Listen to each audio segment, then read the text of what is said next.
26. أشهد أن لا إله إلا الله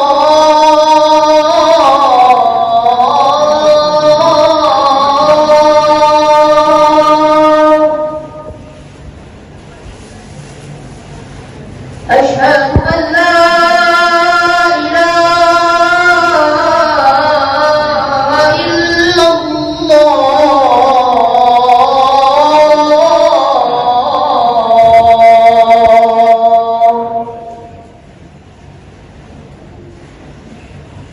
أشهد أن محمدا رسول الله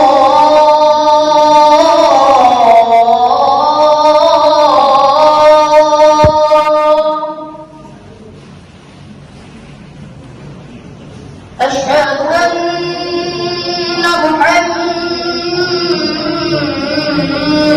رسول الله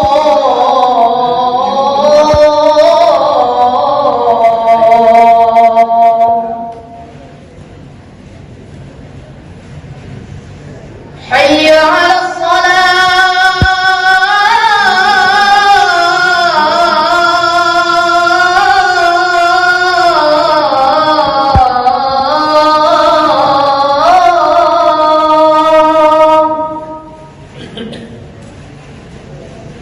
حي على الصلاة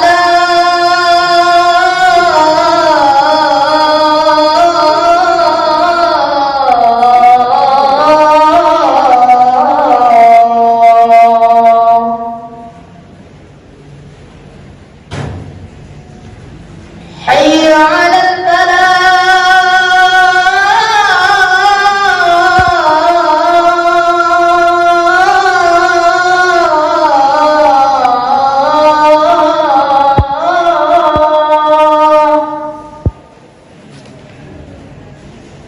حي على الفلاح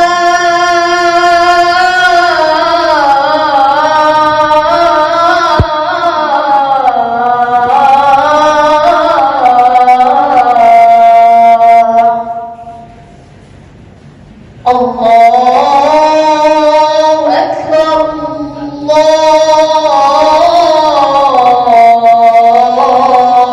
الله أكبر لا إله إلا الله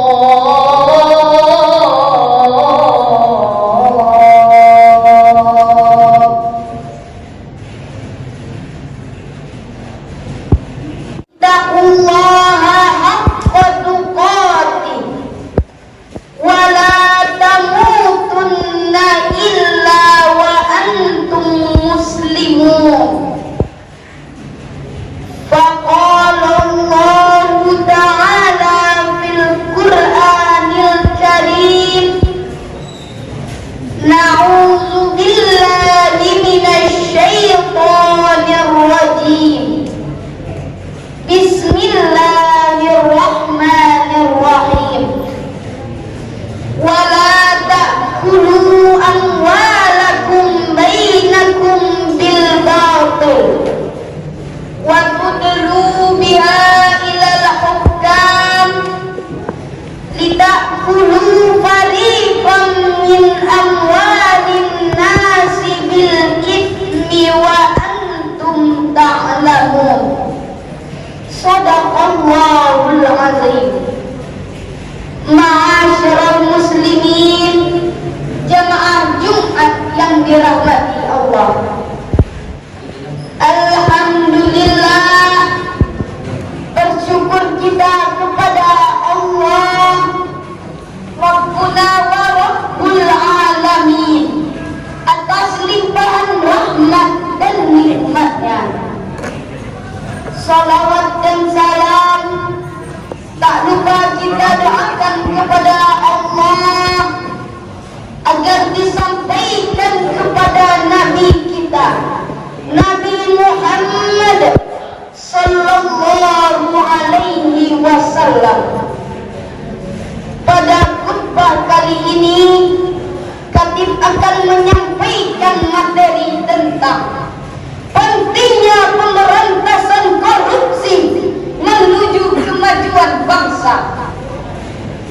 Sungguh hati kita terasa pedih melihat realita yang terus berulang. Korupsi masih menjadi luka dalam yang tak kunjung hilang, menggerogoti hati bangsa, merusak keadilan dan memperdalam kesenjangan. Bayangkan, uang rakyat yang seharusnya digunakan untuk membangun sekolah, menyembuhkan yang sakit, dan membantu yang miskin, malah dikorupsi untuk kepentingan pribadi. Saat rakyat menangis karena kesusahan dan kelaparan, adilkah sebagian orang untuk hidup mewah dari uang haram? Saat anak-anak harus belajar berjibaku meraih masa depan, layakkah mereka korupsi anggaran? Dengan hati yang berat, kita harus akui, korupsi bukan hanya masalah hukum, tetapi juga musibah moral yang telah merusak masa depan anak cucu kita. Padahal Allah telah mengingatkan kita dalam Al-Quran, surah Al-Baqarah ayat 188 yang telah dibacakan di awal khutbah tadi, yang artinya, dan janganlah kalian memakan harta di antara kalian dengan jalan yang batil, dan janganlah kalian menyuap para hakim agar kalian dapat memakan sebagian harta manusia dengan jalan dosa, padahal kalian mengetahui. Ma'asyiral muslimin, jamaah Jumat yang berbahagia, menurut Imam Al-Qurtubi dalam tafsirnya Al-Jami' li Ahkamil Quran, ayat ini melarang segala bentuk pengambilan harta dengan cara yang tidak benar, termasuk korupsi. Kata bil batil mencakup semua transaksi yang dilarang oleh syariat, seperti merampok, mencuri, menipu, dan korupsi. Bagian kedua ayat ini secara khusus berbicara tentang penyuapan kepada para hakim atau penguasa untuk mendapatkan harta manusia secara tidak sah.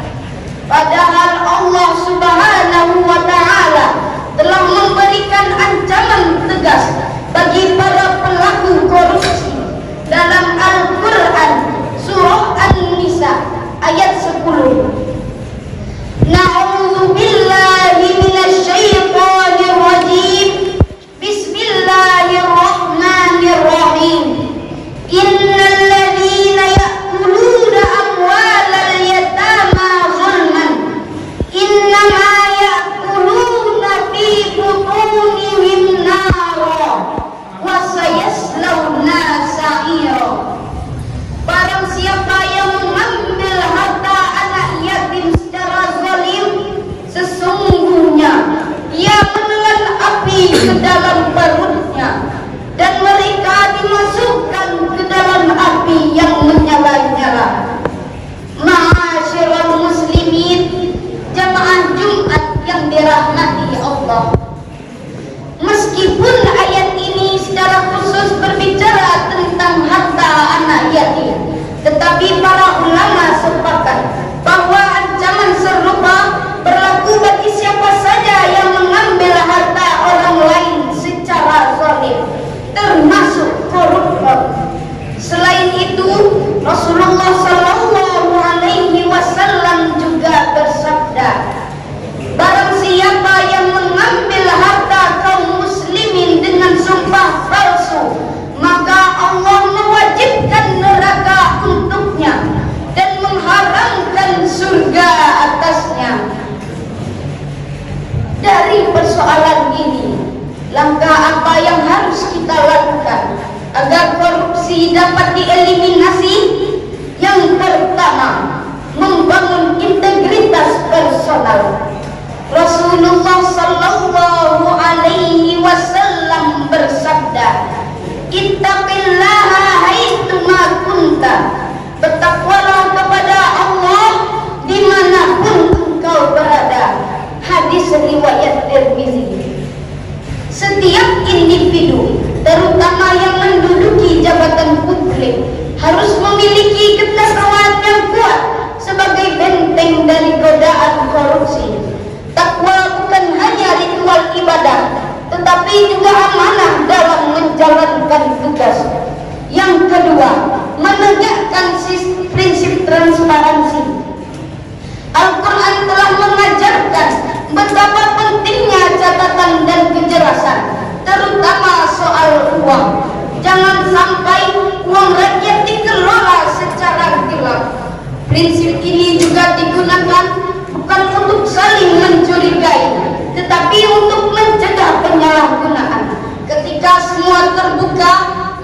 dan melakukan korupsi karena sadar bahwa perbuatannya dapat diketahui.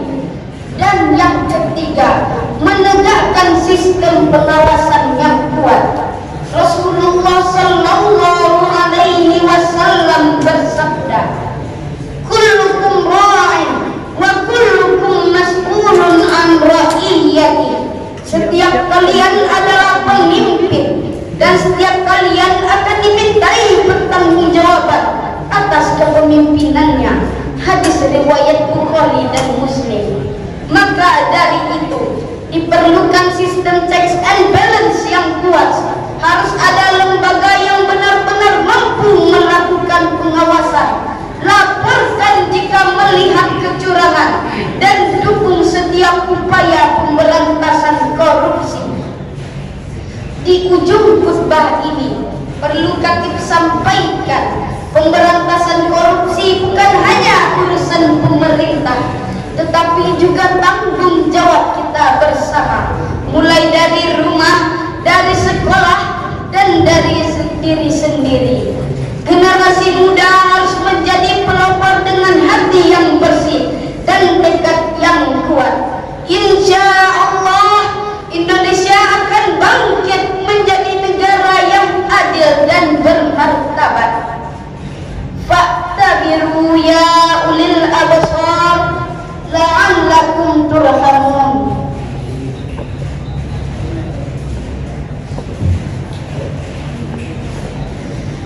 Alhamdulillahilladzi arsala rasulahu bil huda wa dinil haqq liyuzhirahu 'alad dini kulli wa kafa billahi shahidan. Asyhadu an la ilaha illallah wa asyhadu anna Muhammadan 'abduhu wa rasuluh. Amma ba'du. Faya ibadallah, inni usikum wa iyaya bittaqwallah faqad fazal muttaqun. Ittaqullaha haqqa tuqatih wa la tamutunna illa wa antum muslimun. Faqala Allahu ta'ala fil Qur'anil Karim, na'udzu billahi minasy syaithanir rajim. Bismillahirrahmanirrahim. Qul huwallahu ahad, Allahus samad, lam yalid wa lam yulad wa lam yakul lahu kufuwan ahad. Innallaha wa malaikatahu yusholluna 'alan nabi. Ya ayyuhalladzina amanu shollu 'alaihi wa sallimu taslima.